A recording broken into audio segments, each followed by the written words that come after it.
Бул KG сайты даярдаган Кыргызстанда жана ошондой эле дүйнөдө болуп жаткан жаңылыктар топтому менен тааныштырабыз.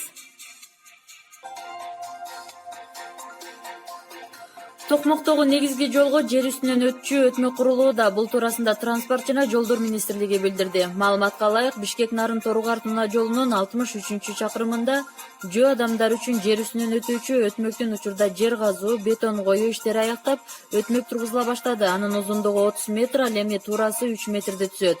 Пайдаланууга берүү убактысы ушул жылдын сентябрь айына пландалууда. Мындан сырткары Орловка, Шамшы жана Кеңбулуң Винсовхоз жолдоруна 1 чакырым аралыкка асфальт төшөлө турганы айтылат. Ал эми Орловка, Маданят, Шамшы, Токмок-Кошой, Токмок-Шамшы Туюк унаа жолдору жана Кант-Чүй көпүрөсүнүн аң чөнөктөрү оңдоодон өткөн.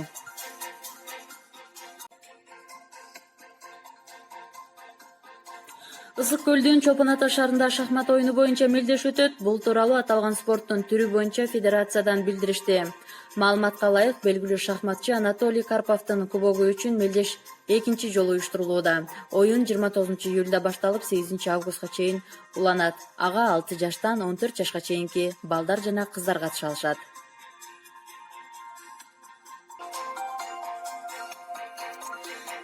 Кыргызстан зыяратчылары 16-июлдан тарта Меккеге жөнөтүлүп баштайт. Бул тууралуу муфтият маалымдайт. 49 кишиден турган ар бир зыяратчылар тобуна бирден ажы башчы дайындалды. Быйыл 109 ажы башчы иштеп жатат. Эскерте кетсек, Сауд Арабиясы быйыл ажыга барууну каалаган кыргызстандыктар үчүн $5,510 квота бөлүп берген. Ажылыктын баасы жогорулап $3,000 деп белгиленген. Былтыр Кыргызстанга $5,485 квота бөлүнүп, ажылыктын баасы $2,890 түскөн.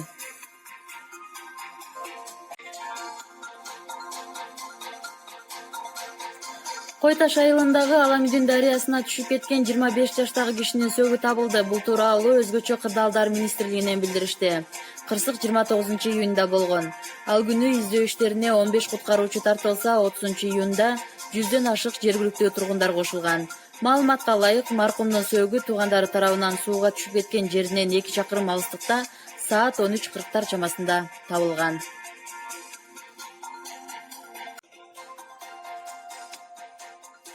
Ош облусунун Гүлчө айылындагы жоокер өз өмүрүнө кол салды. Бул туурасында куралдуу күчтөрдүн башкы штабынын маалымат кызматы билдирди.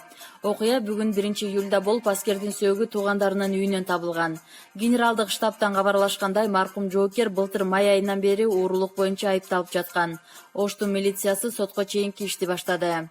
Аскер прокуратурасынын Ош гарнизону менен Алай райондук ички иштер башкармалыгынын милициясы тергөө иштерин жүргүзүүдө.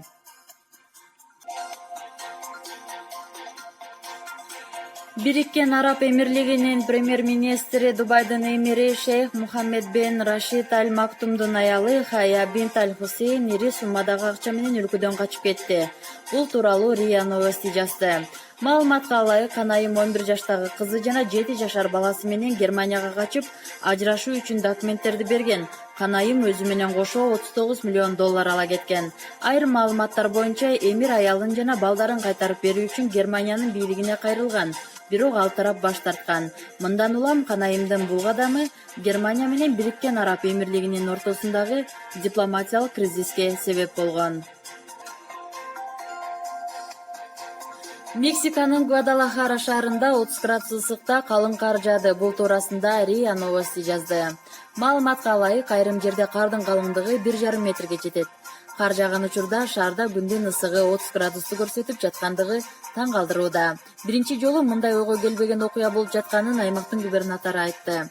Мына чындап эле глобалдык климат алмашып жатабы деп сурап коебуз. Жаратылыштын мындай кубулушун биз көрө элек болчубуз, деди губернатор. Бул учурда жергиликтүү бийлик бак дарактар сынып, суу ташкындап жатканын маалымдады.